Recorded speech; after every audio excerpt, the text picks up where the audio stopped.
Hey everybody, welcome to another After Effects CS6 tutorial. My name is Buddy Blackford, and today I want to show you how to make 3D text inside After Effects.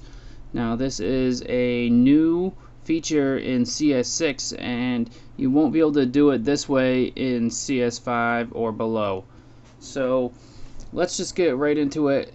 The text right here I created all within After Effects, and I didn't use anything except for a light, text, and a camera. So I'm gonna delete this out and I'm gonna show you how to do this from scratch, and I'm gonna set my settings back to what they were. Alright, I'm back and I deleted everything and we can start from scratch. The first thing that I like to do is I need to add in some text. So let's go to Layer, New, Text, and we'll just type in whatever we want to add in here. So I'm adding in the New Boston, and you want to pick a text that will work well in 3D, and you'll have to pretty much experiment with that. Let's go into a new setting here, and it's up here at the top where it says renderer, and right here it says classic 3D. Well, we want to click on that, and it's going to bring us to our composition settings. See, you probably remember this page. So if you click on the advanced tab in your composition settings, you can change this renderer here to ray traced 3D. Now this allows us to show things in 3D within After Effects, and it renders it within the composition preview panel. So we're going to make this 3D and put it back into the center. Actually, I'm going to create a new camera because my camera is all messed up from me moving it around. So I'm going to create a new camera and just name it whatever. So now it's straight on and not all over the place. We're going to go into our twirl down options here, and we have some new things like geometry options and material options. We're going to toggle down a geometry options, and we have 4 options here: bevel style, angular, concave, and convex. So this, if I click on one of these, I'm going to put it on angular. And then we have the bevel depth, whole bevel depth, and extrusion depth. So the one to make it more 3D is this extrusion depth down here. So let's increase that, and then we'll take our camera tool there, and then we'll pan around, and we can see that we've got some 3D here. Well, we can't really tell how good it looks because, I mean, there's no lighting or anything like that. So let's add in a new light.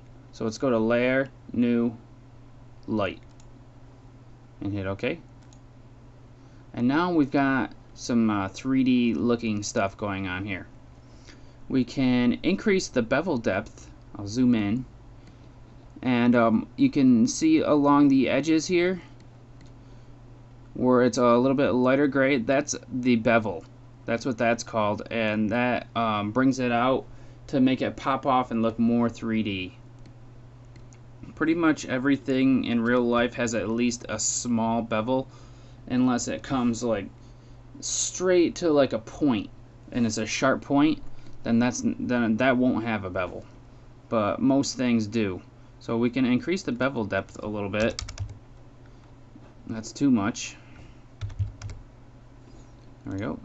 And you can see how it makes it pop off a little more, makes it more 3D. Now I'll just go through these real quick, and you can see how they differ from each other.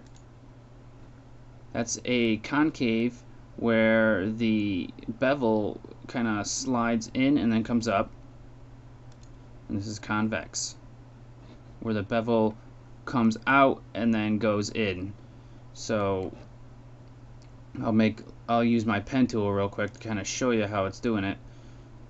The convex will come out like this. Oh, that's not very good.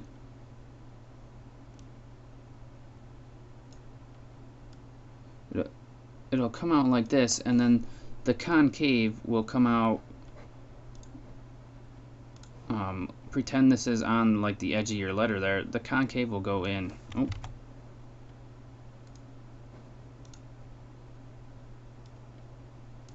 Like that. So that's a rudimentary little drawing there, but to show you concave and convex, let's get those off. Angular is kind of like straight. So now we have gone over these besides the hole bevel depth, and this works on things like these holes in the E or the O, and if I move them down, just check out how that's opening up there. So that's the hole bevel depth. So we can, that's all of these options here I've gone over.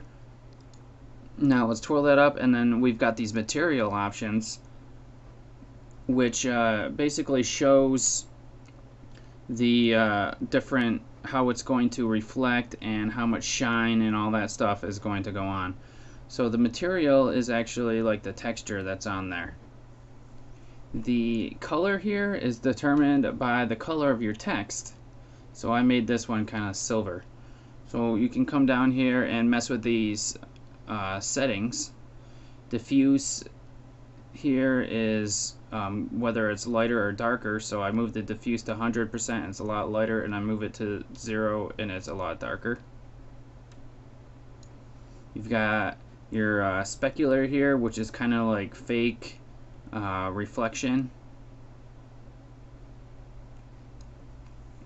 And that brings up like the brightness and things like that. And then there's specific values you can put into these that will bring like certain colors. Like you can get something that's silver, or you can get like a gold color or gold texture, and then you can possibly make water.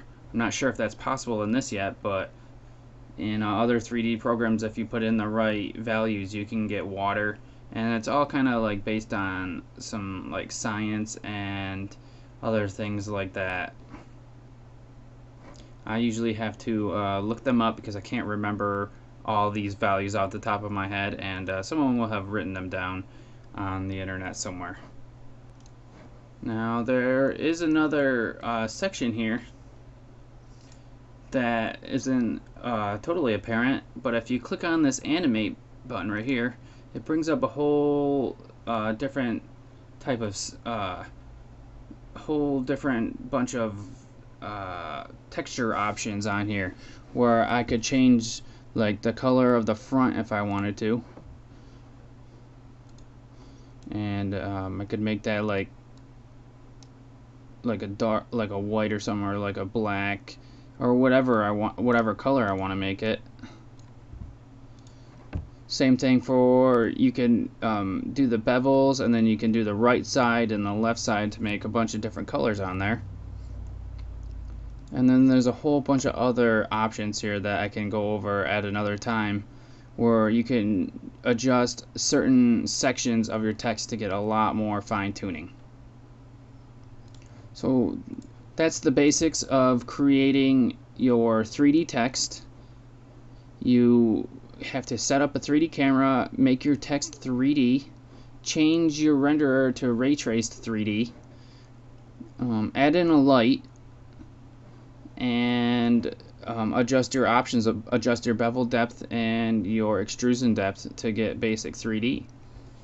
So thank you for watching this tutorial. Remember, this is only in After Effects CS6. I wanted to also let you know that the previews here affect how much time it's going to take to render your image. So if I have it on fast draft right now, I use that so I could go through quickly and not have to render everything. So if I put it on final quality and it renders it out, it's going to look much better and nicer.